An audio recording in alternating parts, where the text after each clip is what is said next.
Okay, I don't have a clever intro for you guys today. Instead, I'm just going to ask you a simple question and you just tell me a response, okay? Don't look it up on the One Piece wiki or Google or anything like that. I just want you to tell me, so I'm not completely crazy here, what color is Tashigi's hair? Just type it in.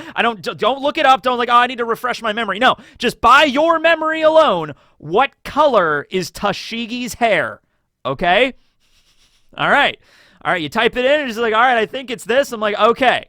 All right, I'm not going to keep it a mystery. It's pretty obvious, but I will say her hair here on volume 67 during the Punk Hazard arc, it is clearly black. She has black hair, okay? So whatever, but then you realize, wait a second, didn't she have blue hair during Logtown? So then you go back and look at the anime of Logtown, and yeah, she had blue hair, and it's like, oh, that's why I remember her. It was like an anime thing. Was it? So I looked at the digitally colored version of the One Piece manga, because there's like a colored version of the manga, and I look at that, and Tashigi during Logtown did in fact have black hair. Okay, so that was something that was just messed up, I guess, in the anime translation. I guess because Kuina and Tashigi look very similar. I guess the person in charge of the animation was like, okay, there's this new character, Tashigi, and she looks a lot like Kuina. In fact, I would not be surprised if that was in, like, the animatic, like, on, like, the script or whatever they use for, like, animations. Like, oh, this character looks a lot like this other character. So that person probably saw that Tashigi looks a lot like Kuina, and so it's like, okay, so Kuina has blue hair, right? Kuina had blue hair, didn't she? This is going to be very relevant for this video, okay? And then you look that up, and it's like, okay, she had, like, dark bluish hair, but that is actually canon. That is in the digitally colored version of One Piece. I don't think Kuina appears on any volume covers or anything like that, but it's pretty canonical that she has dark blue hair. Tashigi, on the other hand, has just black hair, okay? It was just something that got messed up during the, Logtown, and I think maybe a little bit after that. I think post-time skip they fix it, so I think post-time skip in the anime Tashigi's hair color is correct, but I think all the way up through Marineford, I think she still has like a dark blue hair tone in the anime. Now, why is this relevant at all? Well, because I finally decided, considering we got Zoro's family tree in the last SBS, shown here in the fantastic depiction done by Chancel, who is the third prize winner during the Eam Sama art contest that was hosted by Roger, and then me and Joy Boy were the judges for that. You go check out that video up here. Chancel won third place. Great dude. He also drew me this awesome piece of fan art, so that's cool. I look very sparkly there. I look way more epic than I actually am. So thank you to Chancel. And he also drew this that actually shows Zoro's father and mother, Arashi and Terra, as well as his grandparents, Pin Zoro and Furiko, who we did not see in the SBS. Oda just kind of drew them in silhouettes, but they're very faithful to those silhouettes, so maybe Zoro's parents will look similar to this. Also went ahead and even drew Ryuma's wife, who's never been mentioned before. Keep in mind that Ryuma is the distant ancestor of Ushimaru. It wasn't like Ryuma was Ushimaru's dad or grandfather or something. Just distant ancestor was Ryuma, probably several generations, maybe even well over 100, 200, 300, 400 years ago. And then eventually that creates the line of Ushimaru and Furiko. And then Furiko leaves with Kozaburo to go to the east, and they found Shimotsuki village, and they begin mingling with the people there. And then over the generations, boom, that's how you have Zoro, and that's also how you have Kuina. Okay, well, there's still a few pieces of the puzzle that are left to be explained. Most notably is Tashigi. So Tashigi is clearly related to Kuina. That is something that is very obvious. Like when Zoro first sees Tashigi at Logtown, he instantly thinks of Kuina, and it really messes him up a little bit there as well. There's a popular, shipping thing going on between Zoro and Tashigi for obvious reasons, but I want you to just imagine that for a moment. Like Zoro's first reaction, because Zoro's immediate reaction was he was kind of freaked out, and he was like, I don't even kind of want to see Tashigi anymore. And even during Alabasta, there's a funny scene where he sees Tashigi running around, I think, Nanohana in the port city, and Zoro immediately, like, ducks behind a wall, and he's like, I can't deal with her right now. Because I want you to imagine, like, you had a childhood friend, and then this friend basically, opens up and tells you that, like, oh, this is my dream to become the strongest swordsman in the world, except she feels, like, inferior because she is a woman. Also, the fact that Koshiro, Kuina's father, basically expressly told her to her face when she was a little kid that you're a woman, you won't be as strong as a man. Like, that's just how it is. And so, she has to deal with that. And so she eventually dies. And then Zoro receives the Wano. It's just like, here you go, Zoro. You're a man, so you can fulfill her dream for her, I guess. And it's kind of a weird thing. And then Zoro trains at Shimotsuki for years until he's 17. And then he leaves the village to go be a bounty hunter and begin his quest to find Dracula Mihawk and defeat him and become the greatest swordsman that no one ever was, okay? His name's Zoro. He's like a samurai. So imagine all those years while he was training on Shimotsuki, all the years while he was a bounty hunter out in the east before he met Luffy. He's like remembering Kuina, and he's remembering this promise that he made to her and this dream and this ambition that he has to shoulder.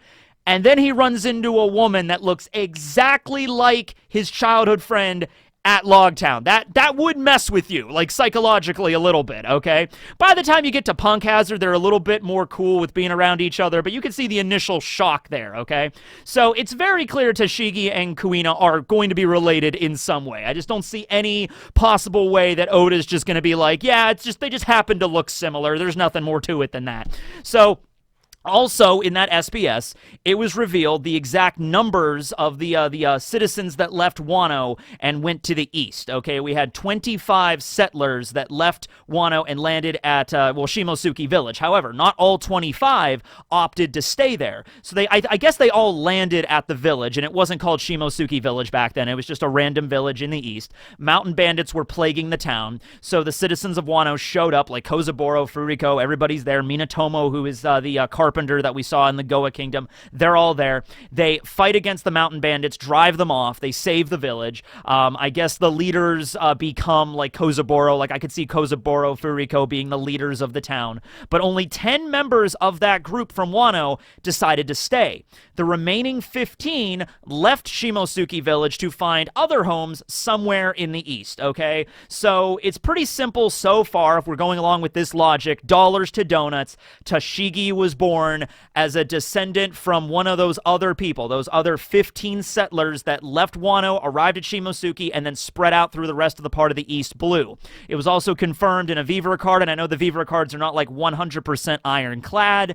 They're subject to change. It's not like Oda is sitting down writing out every single Vivre card, but it was stated that Tashigi was born in the East. It didn't specify Shimotsuki Village like Kuina's did, but it did specify she was born in the East. At least I believe so. I don't think she was born in the Grand Line. Smokers confirmed he was born in the Grand Line, but I think Tashigi's did say the East, okay? So this would explain a lot. This would explain why Tashigi obviously has the similarity to Kuina, but it would also explain why, she's not as connected to Wano as the other members of Shimotsuki Village were, because, like, they were actually raised in that environment. It could be totally possible that Tashigi's grandparents, I guess it would be her grandparents were the ones that were from Wano, not her parents. That wouldn't make any sense, because it's Zoro's grandmother, Furiko, who was from Wano, and Kuina's grandfather, Kozaburo, that was from Wano. So it would be going along with that logic. Tashigi's grandmother or grandfather were the ones that came from Wano, okay? So they might have settled in a town, like, it could have just been them. It could have just been maybe Tashigi's grandmother by herself found a village she settled in, and then she started, having their family line that ended in Tashigi. So Tashigi might have some knowledge of Wano, a little bit, but not as much as, like, Koshiro or Kuina would have, growing up in Shimotsuki Village, okay? It also explains her love for swords, for her katanas that she collects and everything like that. Her katana is named Shigure. Shigure might have been a sword that her grandfather or grandmother had and, like, passed it down to, their children and eventually passed it down to Tashigi. Also going along with the line that the Shimotsuki clan is very much connected to Ringo, and we learn in the land of Ringo that a katana is kind of given to you when you're born, and then it's also your gravestone when you die. So I could see two different ways. I could see, let's say Tashigi's grandfather was a swordsmith in the same vein as Kozaburo, and when Tashigi's grandfather had a child. He created a sword and gave it to his son. And then when he grew up and he had a child, Tashigi, he gave the shigure to Tashigi, and that's how she got it. It's probably very near and dear to her. I believe it's only a Wazamono grade sword. It's not like super high, level. It's not like an Owazamono or anything like that. It's the lowest graded sword I believe that exists, but it's very close to her heart because it was probably given to her from her grandparents, her parents passed down through the lineages, and probably maybe very well was forged in Wano. Also, quick caveat when it comes to Tashigi's sword Shigure, and leading it to the idea that she is probably related to the Shimotsuki clan in some way. So Shigure's name literally translates to rain in late autumn. Okay, now why is that relevant? Well, for one thing, Shusui, which is the sword that was wielded by Ryuma that eventually Zoro had, was just autumn water. Okay, so autumn water and then rain in late autumn. You also have to remember that Shimotsuki literally translates to frost moon, and the moons of each month have a different name. The frost moon corresponds to the moon of November, and November would be the late autumn with winter starting in December. Okay, so autumn has a strong connection to the Shimotsukis, even if you look at it in Hakumai region that Yasue was the daimyo of. Hakumai was the autumn region. Ringo was the winter region. But Ryuma Shimotsuki obviously connected to autumn in some way. Same thing with Shusui. So, yeah, Shigure was probably a blade that I'm going to assume that was forged by a member of Shimotsuki. Might have even been Kozaburo. Kozaburo might have forged the thing and given it to one of his family members who moved away from Shimotsuki village. Might have been something like that. Or at the very least, it was a sword that was wielded by a member of the Shimotsuki that Tashigi eventually had passed down to her. So it's all starting to make sense now. I'm a little bit... I was really upset that Tashigi did not have any part to play in Wano. I was really hoping that Smoker and Tashigi would have arrived at Wano at some point to maybe help out the Straw Hats, but also the fact that Tashigi is a sword nerd and being in Wano, she would love that. So we didn't get that, but we at least got an idea that, like, okay, Tashigi is definitely from the Shimotsuki clan in Wano, okay, in some way, all right? That's where the hair color thing was messing with me, because I'm like, if you look at a lot of members of the Shimotsuki clan, they tend to have dark blue hair. That was the case with Ushimaru, dark blue hair. We don't know exactly for Kozaburo, because Kozaburo had white hair. He was very old. We've never seen Kozaburo in his youth, but it's very likely he had blue hair. Yasue had blue hair, styled in an epic afro. There's another character in Wano that has blue hair, and it's actually a woman. It's actually Cho, who is the boss of, I believe, the Ringo region of the Yakuza, and she has blue hair. So... also, dollars to donuts, Cho is probably a member of the Shimotsuki clan. So there it is. That's the thing that I was like, bugging me. I was looking at all the characters. Oh, by the way, also, Yatape, who is the Yakuza boss of, I believe, the Kibi region, has purple hair. So maybe Yatape is a member of the Kurozumi clan. So Cho Shimotsuki and Yatape Kurozumi. Possibly, if we're just going along with the logic of Orochi had purple, pinkish hair, Otama had purple hair, and they're both members of the same clan. Maybe that was the idea Oda was going with here. You could tell a clan based off of their hair color. I don't know.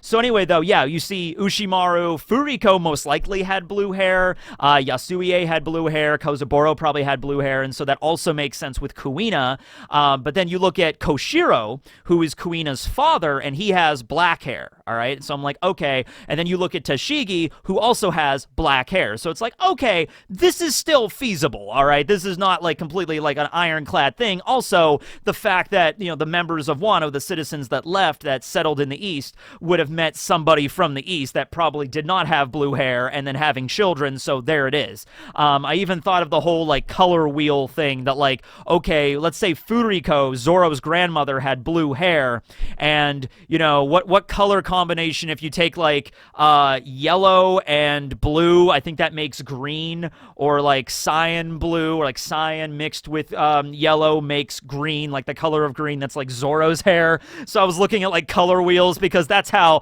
that works. You know what I mean? If somebody with blonde hair has a child with somebody with blue hair, obviously their child will have green hair. I mean, that's just how it works, right? So is everyone following along with me so far? It's okay because I have visual aids.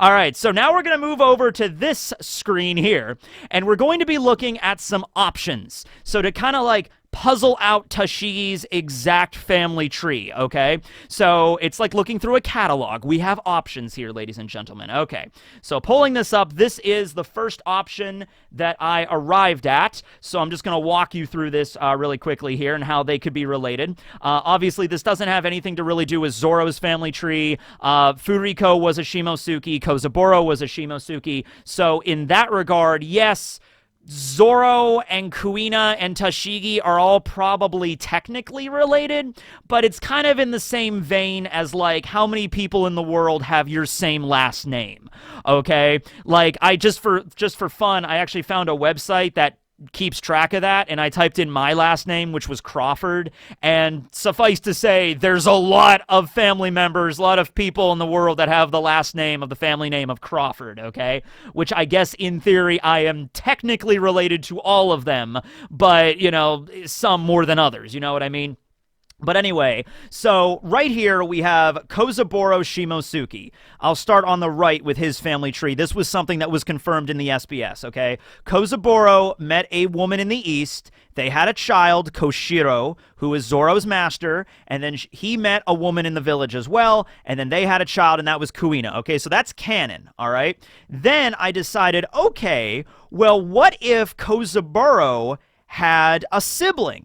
We knew Ushimaru's sister was Furiko, but we don't know anything about whether or not Kozaburo had any siblings. So this is just one example. Let's say Kozaburo had a brother, older brother, younger brother, doesn't really matter, and that was actually Tashigi's grandfather, and he decided to leave Shimotsuki and settle somewhere else in the world, and he met Tashigi's grandmother, and then they had Tashigi's father.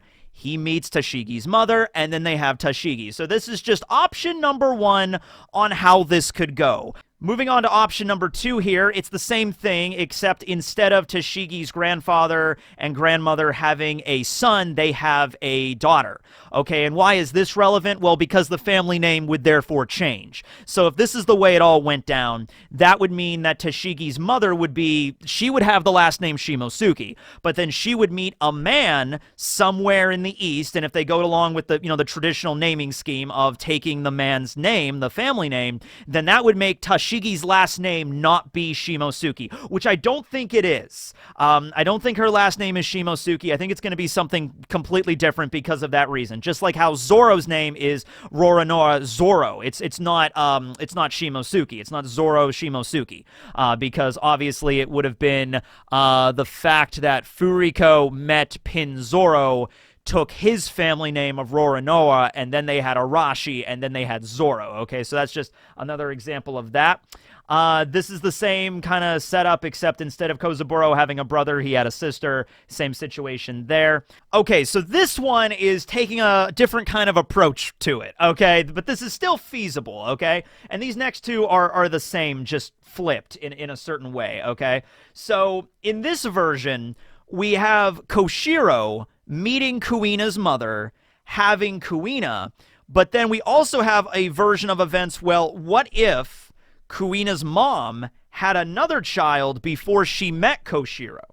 So what if Kuina's mother was somewhere else in the east, had a relationship there that maybe didn't work out too well, you know, and then they had Tashigi, and then Kuina's mom moved to Shimotsuki Village, met Koshiro, and had another child that was Kuina. Now, Tashigi is a year older than Kuina, okay? Which makes this version not super likely, because I guess it's feasible, but it would have had to have happened really fast. It would have had to have been a situation where Kuina's mom has another relationship with another man somewhere in the east, and she gives birth to Tashigi, and then, like, immediately afterwards abandons her daughter and her husband, or maybe something happened there, don't know, abandons that family, leaves, goes to Shimotsuki, and then, like, immediately upon arriving at Shimotsuki, getting together with Koshiro, and then immediately getting pregnant again and giving birth to Kuina 9 months later.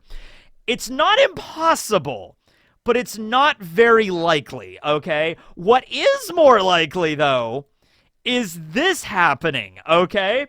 So in this version of events, we have Kozaburo meeting the village woman, having Koshiro like normal. However, what if Koshiro had another wife, or not even necessarily a wife, but what if Koshiro cheated on his wife or something like that, you know? And it could have been as something as simple of, let's say Koshiro and Kuina's mom met and they dated for a while. Let's say they got married and everything, but they didn't have a child yet. And then let's say Koshiro left Shimotsuki to travel throughout the East for whatever reason. Like, okay, honey, I'll be back in a few years. I'm just going to travel around the East. And he met Tashigi's mother somewhere else in the East. And stuff happened. Sort of just like a one-night kind of situation. And then he returned.